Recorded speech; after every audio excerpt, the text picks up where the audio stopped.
जय हिंद दोस्तों, एक बार फिर जर्नी को स्टार्ट करते हैं। थोड़ा अभी प्रॉब्लम था, थोड़ा तबीयत खराब हो गया था, है ना, वीकनेस थी, इसलिए काम नहीं कर पाए। फिर भी करते हैं स्टार्ट। अभी हम लोग कमेंट भी हमने यूट्यूब पे देखे कुछ बच्चों के, एक विशाल करके बच्चा, उसका भी कमेंट देखा, तो सोचा कि चलो स्टार्ट करते हैं, जो होगा वो देखा जाएगा, है ना। सबसे पहले बात कर लेंगे वर्ब की, क्योंकि वर्ब की बहुत ज़्यादा प्रॉब्लम आ रही टेंस में। वर्ब की अगर बात कर लीजिए बेटा, तो जो बोल रहे बच्चा एक बोला कि सर B1 क्या होता है, हमें B1 बता दो पहले। B1 एक फॉर्म है बेटा बेस की, जैसे हम लोग यहाँ लिखते हैं ना फर्स्ट फॉर्म। अच्छा, वर्ब की कितनी फॉर्म होती है वो चीज़ पहले देख लो। वर्ब की बेटा 5 फॉर्म्स होती है, फॉर्म ऑफ वर्ब्स, है ना। How many form of verbs? 5 forms. मैं लिख देता हूँ वर्ब्स ऑफ या फॉर्म ऑफ वर्ब्स, ठीक, फॉर्म्स ऑफ वर्ब्स, है ना, फॉर्म्स ऑफ वर्ब, है ना। कितनी? पहली होती है फर्स्ट फॉर्म, दूसरी होती है सेकंड फॉर्म, तीसरी होती है थर्ड फॉर्म, चौथी होती है हमारी फोर्थ फॉर्म, और लास्ट वाली होती है हमारी फिफ्थ फॉर्म। अब हमें सबसे पहले पता होना चाहिए कि ये है क्या, है ना। फर्स्ट फॉर्म क्या है, सेकंड क्या है, थर्ड क्या है, और फोर्थ क्या है, फिर फिफ्थ क्या है। तो आइए मैं आपको एक बताऊंगा तरीका। फर्स्ट वाला, first form, second form, third form और फोर्थ फॉर्म में जो हमारा होता है, फोर्थ फॉर्म की हम लोग बात कर लें, इसमें हमारा बेटा ईडी लग जाता है, सॉरी, इसमें हमारा आईएनजी लग जाता है, आईएनजी, और इसमें हमारा 2+B1 हो जाता है। ठीक, क्या हो जाता? 2+B1, बेस की फर्स्ट फॉर्म। तो यह मैं ऐसा भी लिख दूं 2+B1 स्लैश फर्स्ट फॉर्म भी लिख दूं, कोई दिक्कत नहीं। ये हमारा हो जाता है आईएनजी, इसको हम लोग पार्टिसिपल भी बोल सकते हैं। कौन सा? फोर्थ फॉर्म जो हमारी होती है उसको हम लोग पार्टिसिपल भी बोल देंगे। क्या बोल देंगे? पार्टिसिपल। अब देख लो कैसे कैसे हम लोग प्रयोग करेंगे वो देख लो। जैसे फर्स्ट फॉर्म है हमारी गो, सेकंड क्या है बेटा? वेंट, थर्ड क्या है? गॉन, है ना, और फोर्थ क्या हो जाएगी? गोइंग। फिफ्थ फॉर्म हमारी क्या हो जाएगी? To go. ऐसे ही और देख लो, जैसे ईट, है ना, ईट, ईट के बाद एट, फिर ईटन, फिर ईटिंग, फिर टू ईट, है ना। और देख लो, जैसे टीच, टीच मीन्स पढ़ाना, टीच का second form taught, third form taught, fourth form teaching, और फिफ्थ फॉर्म हो जाएगा टू टीच, है ना। इस तरीके से मैंने आपको बताया first form, second form, third form, fourth form और फिफ्थ फॉर्म। ये था हमारी वर्ब की। अब वर्ब की जो प्रॉब्लम थी वो बेटा इसी तरीके से सॉर्ट आउट होगी, जो मैंने टेंस में आपको पढ़ाया है कि किस तरीके से हम लोग वर्ब को कहाँ लिखेंगे और कैसे कैसे हम लोगों ने आपको स्ट्रक्चर मैंने बनवाए हैं। तो स्ट्रक्चर में लिखा होगा subject plus MB first form plus B1, है ना। तो B1 हमारा ये हो गया, B सेकेंड हमारा ये हो गया, लिख भी देता हूँ यहाँ, एक बार लिख भी देता हूँ, ये हमारा B1 हो गया, B1, B2,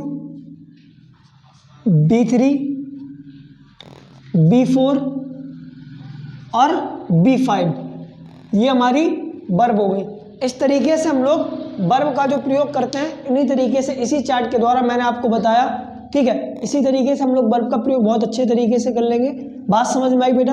are you getting my points? इतना सभी लोगों को समझ में आया होगा।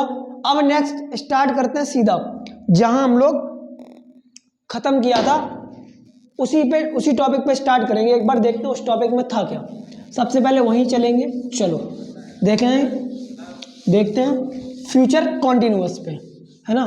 फ्यूचर कॉन्टिन्यूअस पे बात करेंगे सीधा, चलो देख लो भाई। फ्यूचर कॉन्टिन्यूअस की बात करी जाए तो फ्यूचर कॉन्टिन्यूअस में क्या होता है वो मैं आपको एक्सप्लेन करूंगा यहाँ अच्छे से। देख लो future continuous tense, future continuous tense की बात करी जाए, फ्यूचर कॉन्टिन्यूअस टेंस की बात की जाए, सबसे पहले हमें पहचान पता होना चाहिए। पहचान क्या होती है इसकी? पहचान की बात की जाए, ठीक है। पहचान देख लो बेटा, किस तरीके से पहचान होती है, देखो पहचान, है ना। पहचान क्या होती है हमारी, हिंदी में पढ़ा रहा हूँ अभी। इसके बाद आपको एक वीडियो एयरफोर्स वालों के लिए मिलेगी, एयरफोर्स XY वालों के लिए, जो टेंस पूरे इंग्लिश टू इंग्लिश में ही होंगे, वो भी आपको कल से इसी चैनल पर मिलेगी, है ना। देख लो पहचान की बात कर लीजिए। पहचान क्या होती, जिन हिंदी वाक्यों के अंत में, जिन हिंदी वाक्यों के अंत में रहा होगा, रही होगी, रहा होगा, रही होगी, कॉमा रहे होंगे, आदि शब्द आ जाए, आदि शब्द आ जाए, आदि शब्द आ जाए या आदि शब्द आते हों, उन वाक्यों को हम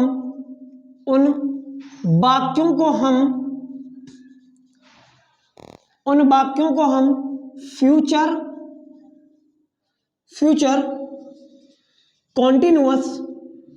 कॉन्टिन्यूअस टेंस कहते हैं, है ना।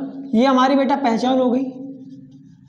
क्या पहचान है, जिन हिंदी वाक्यों के अंत में रहा होगा, रही होंगे, रहे होंगे आदि शब्द आते हैं, उन वाक्यों को हम फ्यूचर कॉन्टिन्यूअस टेंस कहते हैं। ये हमारी पहचान होगी, मैंने आपको पहचान बताई।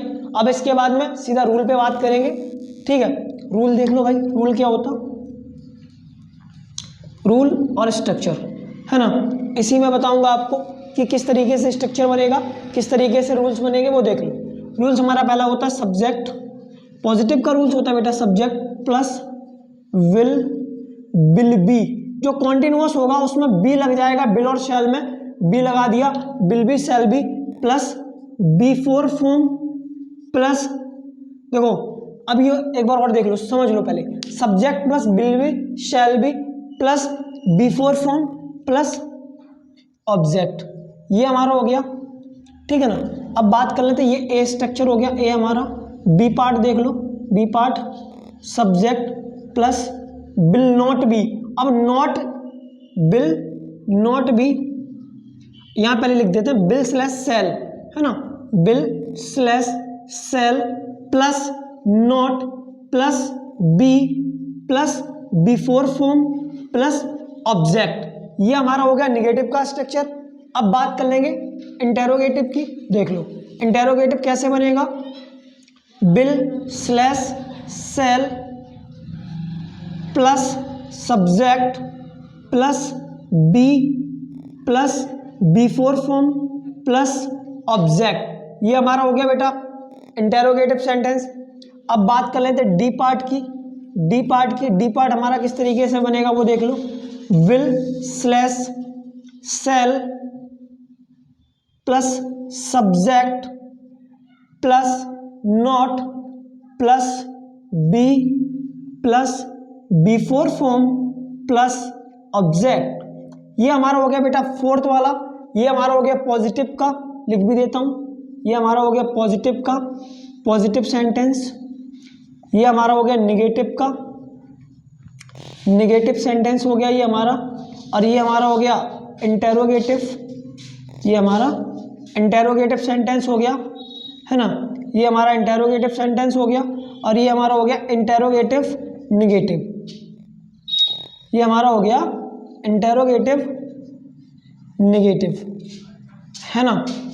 उसके बाद बात कर लेते हैं ई स्ट्रक्चर की, व्हाट प्लस सी और व्हाट प्लस डी, है ना। इस तरीके से हम लोग, मैंने पहले आपको पहचान बताई, पहचान के बाद रूल्स बताए, किस तरीके से किसका प्रयोग कहाँ किया जाता है वो मैं आपको बताया, रूल्स बना के दिखाए। पॉजिटिव का ये स्ट्रक्चर हो गया, ये निगेटिव का हो गया, ये इंटेरोगेटिव का हो गया, ये इंटेरोगेटिव निगेटिव का हो गया, ये व्हाट प्लस सी हो गया, ये व्हाट प्लस डी हो गया, है ना। तो इसी तरीके से आपको आगे भी सही समय से क्लास मिलेंगी। और अब मैं आपको एक चीज़ और बता दूं कि बहुत सारे बच्चों को एक डाउट होगा कि sir where we use will और वेयर वी यूज सेल, तो बेटा बात कर लेते हैं विल और शैल की। तो बता देता हूं अभी आपको मैं, है ना। पहचान आई थिंक आपने लिख ली होगी, हटा दूं, है ना, रिमूव करते हैं पहचान को। यही बता देता हूं, थोड़ा सा देख लो कि हम लोग कहाँ कहाँ यूज करते हैं, है ना। तो ऑब्वियस सी बात है ये वीडियो बेटा सबके लिए है। हम बात कर लें अग्निवीर एस्पिरेंट के लिए भी है और हमारी क्लासेस के लिए भी है। जो बच्चे रेगुलर क्लास जाते हैं, बोर्डिंग वाली क्लास होती है, उनके लिए भी है। देख लो सबसे पहले स्टार्टअप करते हैं। जैसे देख लो करना क्या होता है, I/B के साथ हम लोग सेल का प्रयोग करते हैं और रेस्ट ऑफ ऑल के साथ बेटा बिल का प्रयोग करते हैं। लेकिन ये सब सीमित होता है ओनली ऑन क्लास 10th तक। तो हमें पूरा सर बता दो, है ना, पूरा बता देते, पूरा सुन लो बेटा। बात कर लीजिए सेल की और बिल की। जिस सेंटेंस में थ्रेटिंग दिख जाए, वार्निंग दिख जाए, डेस्टिनेशन दिख जाए, ऐसे शब्द मुझे दिख जाए, ऐसे उद्देश्य मुझे दिख जाए किसी सेंटेंस में, तो हम लोग सेल और बिल का प्रयोग भी फर्स्ट और सेकंड पर्सन के साथ भी कर सकते हैं। कोई दिक्कत नहीं है, कोई प्रॉब्लम नहीं है। हम लोग ही के साथ सेल का प्रयोग भी करेंगे कब, जब मुझे सेंटेंस में थ्रेटिंग दिखे, वार्निंग दिखे और डेस्टिनेशन दिखे। इतनी चीज आपको समझ में आई बेटा, है ना। तो इसी तरीके से हमारी क्लास रेगुलर आपको मिलेगी। अब आई प्रॉमिस टू यू, पक्का वादा ही हमारा, आपको रेगुलर क्लास मिलेगी डेली, डे बाई डे। और आने वाले समय में आपको मैं रीजनिंग भी पढ़ाऊंगा अग्निवीर के लिए और अग्निवीर का मैथ भी पढ़ाऊंगा, है ना। तो बाई ग्रुप वाले जो बच्चे बाई ग्रुप के लिए, वो बिल्कुल परेशान ना हो, उनका पूरा पूरा सिलेबस बेटा खत्म कराऊंगा। आई प्रॉमिस टू यू, है ना, वादा करता हूं मैं आपसे कि आपको पूरा पूरा फिनिश कराऊंगा, है ना। Thank you class, thank you, have a nice day. जय हिंद क्लास।